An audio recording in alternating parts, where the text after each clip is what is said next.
That's why I say time is not our friend. Timing is.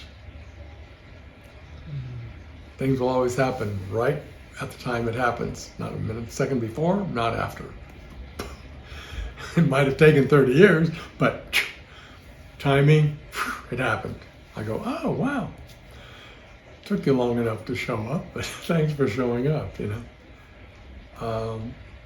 I got the acceptance of a good performance, applause, and I was adored, you know, a young kid, 7. But you dance, you know, and if your costume fell off, you kept going. You know, the mantra of basically spirituality for me is the show goes on. You know, drop the costume, kick it off, keep going, keep entertaining. You know, so that became a self-fulfilling prophecy for me. Is don't let stuff get you down. You got to keep going, you know. That drive, again, that core. It isn't about the costume, it's about the joy you're bringing, the reality of doing the best you can for yourself and then having other people be happy. That's serving, serving.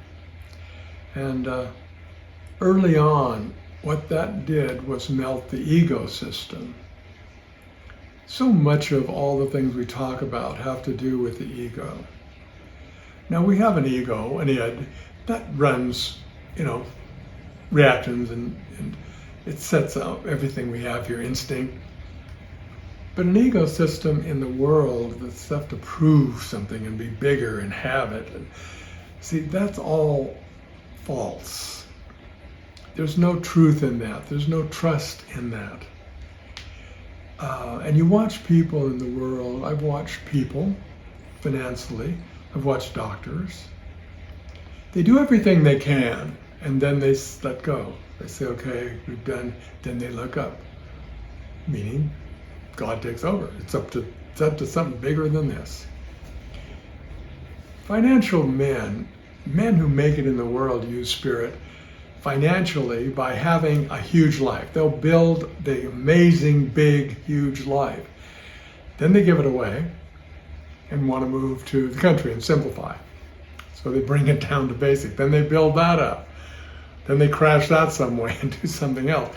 So they're doing that process all the time. Be really successful, improve, and be powerful, and then have to fight to be penniless or do something that has a start over. They have to keep doing that to keep that basic trust in that system alive.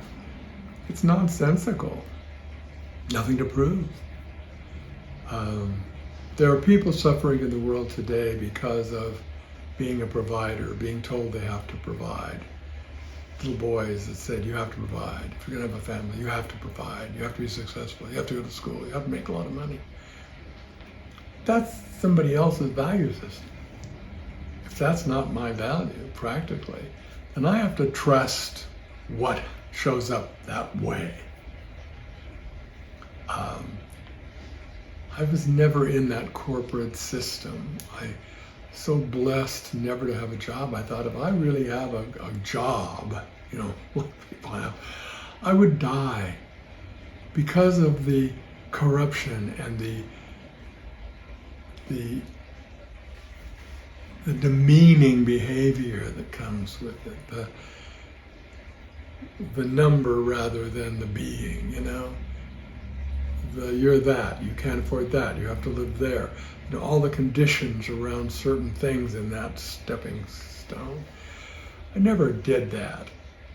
And I really bless everybody who does, because I know how horrible it is. I've never had to have a job and commute. I've never had to be in traffic that way. There are people who spend 6 hours in LA on the road.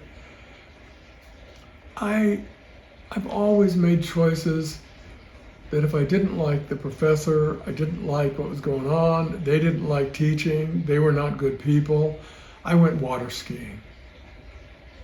I didn't sit in class. I got A's on the tests because of who I am, not because I'm so smart.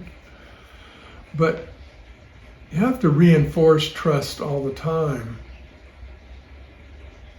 in what it looks like from inside oneself. how it feels to me. And that's not always easy. Life is easy when you make that choice, but it isn't easy always to get there.